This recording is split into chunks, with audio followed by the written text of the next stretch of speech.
வணக்கம் மக்களே, big Boss season 8. So இன்றைக்கி பார்த்தீங்கன்னா ஜாக்லின் அண்ட் நம்ம முத்துக்குமார் 2 பேரும் உட்காந்து பேசிக்கிட்டு இருக்காங்க கார்டன் ஏரியாவில். ஸோ ஜாக்லின் வந்து முத்துக்குமாரன்ட்ட கேட்குறாங்க, யார் தான் ஃபைனலுக்கு வருவாங்க அப்படின்னு. முத்துக்குமாரன் சொல்கிறாரு, எனக்கு நம்பிக்கை இருக்குது, அப்புறம் வந்து உனக்கு உன் மேலேயும் நம்பிக்கை இருக்குது, உனக்கு சான்ஸ் இருக்குது அப்படின்னு வந்து சொல்கிறாரு ஜாக்லினை பார்த்து. அதுக்கப்புறம் சௌந்தர்யாவுக்கும் வாய்ப்பு இருக்குது.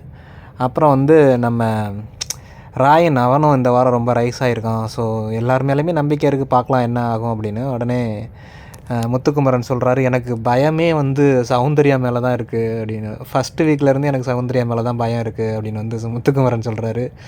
ஏன் அப்படின்னு வந்து தீபக் கேட்குறாரு. அதுக்கு வந்து முத்துக்குமரன் சொல்கிறாரு, அவங்களுக்கு வந்து ஃபேன் பேஸ் வந்து ரொம்ப அதிகமாக இருக்குது, அதனால் வந்து என்ன வேணாலும் நடக்கலாம். அது மட்டும் இல்லாமல் நம்ம எவ்வளோ கஷ்டப்பட்டு ஒரு வேலை பார்க்குறோம், ஆனால் அவங்க வந்து என்ன பண்ணுறாங்க, ஆனால் அவங்களுக்கு வந்து சப்போர்ட் எப்படி இருக்குன்னு பாருங்கள் அப்படின்னு வந்து முத்துக்குமரன் சொல்கிறாரு. ஸோ முத்துக்குமரன் வந்து பயப்படுறதே சௌந்தர்யாவுக்கு தான் போல இருக்குது. ஏன்னா அவர் வந்து ரொம்ப அட்டாக் பண்ணுறது சௌந்தர்யாவை தான். இந்த வீக்காக இருக்கட்டும், ஸோ போன வீக்கெண்டு வந்து விஜய் சேதுபதி யாருக்கு ஓட்டு போகக்கூடாதுன்னு சொன்னப்போ சௌந்தர்யாவுக்கு போடக்கூடாதுன்னு சொன்னதாக இருக்கட்டும், இதுக்கு முன்னாடி நாமினேஷன் பண்ணுறதா இருக்கட்டும், ஸோ முத்துக்குமரனோட அட்டாக் ஃபுல்லாக சௌந்தர்யா மேலே தான் இருக்குது. ஸோ அதை வந்து அவர் ஓப்பனாகவே சொல்லியிருக்காரு. ஸோ இதுக்கு முன்னாடியே சொல்லியிருக்காரு.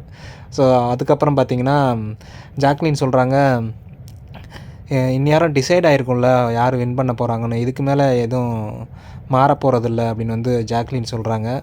எல்லாம் என்ன எழுதியிருக்கோ அதான் நடக்கும் அப்படின்னு வந்து முத்துக்குமரன் சொல்கிறாரு. அதுக்கு ஜாக்லின் சொல்கிறாங்க, அப்படி இல்லை, ஃபஸ்ட் வீக்லேருந்தே இதெல்லாம் எழுதியிருக்காது. ஏன்னா ஃபஸ்ட் வீக்லேருந்தே நம்மளுக்கு தெரியும் நம்ம இதை மாற்ற முடியாது அப்படின்னு வந்து நம்மளுக்கு தெரியும்.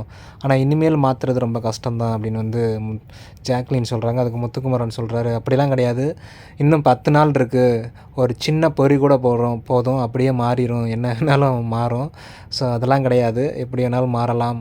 பட் வந்து அந்த 15th வீக்கு டியூஸ்டேக்கு அப்புறம் வேணால் நீ சொல்லு, மாறுறதுக்கு வாய்ப்பு இல்லை, ஆனால் அதுக்கு முன்னாடி வந்து எப்படி வேணாலும் மாறலாம், வாய்ப்பு இருக்குது அப்படின்னு வந்து முத்துக்குமரன் வந்து சொல்லிக்கிட்டு இருக்காரு. ஸோ இன்னொன்று பார்த்தீங்கன்னா, ராணவ் வந்து நேற்று லைவை தான் இன்றைக்கி போட்டுக்கிட்டு இருக்காங்க. ஸோ ராணவ் வந்து நேற்றே வந்து எழுத ஆரம்பிச்சிட்டான் போல இருக்குது. நான் வெளியே போகும்போது என்னெல்லாம் பேசணுமோ அதெல்லாம் எனக்கு சொல்லிக் கொடுங்க, நான் வந்து கரெக்டாக பேசிட்டு போகணும் அப்படின்னு வந்து கேட்டிருப்பான் போல இருக்குது மஞ்சரிட்டு அவங்க வந்து சொல்கிறாங்க. ஸோ அதுக்கு முத்துக்குமரன் சொல்கிறாரு, அவனுக்கு வந்து இங்கே பேசுகிறதுக்கெலாம் நல்லா கான்ஃபிடெண்ட்டாக தான் எல்லாம் பேசவெல்லாம் தெரியும் அவனுக்கு, ஆனால் ஸ்டேஜ்னு வரும்போது அவனுக்கு கொஞ்சம் தடுமாற்றமாக இருக்குது, கொஞ்சம் பயமாக இருக்கும் போல இருக்குது, அதனால தான் அவ்வளோ கஷ்டப்பட்டுக்கிட்டு இருக்கான் அப்படின்னு வந்து முத்துக்குமரன் சொல்லிக்கிட்டு இருக்காரு. ஸோ ஆல்ரெடி அப்போ ராணவுக்குமே தெரிஞ்சிருச்சு போல இருக்குது நேற்றே, ராணவ் நம்ம தான் போக போகிறோம் அப்படின்னு. ஸோ எனிவே நல்ல பையனை வந்து வெளியே அனுப்பி விட்டாங்க, பார்க்கலாம் எப்படி இருக்கும் அப்படின்னு. ஸோ இன்றைக்கி ராணவ் எவிக்டட், நாளைக்கு மஞ்சரி எவிக்டட். ஸோ அதுக்கப்புறம் பணப்பெட்டி யார் எடுக்க போகிறான்னு பார்ப்போம். தேங்க்யூ.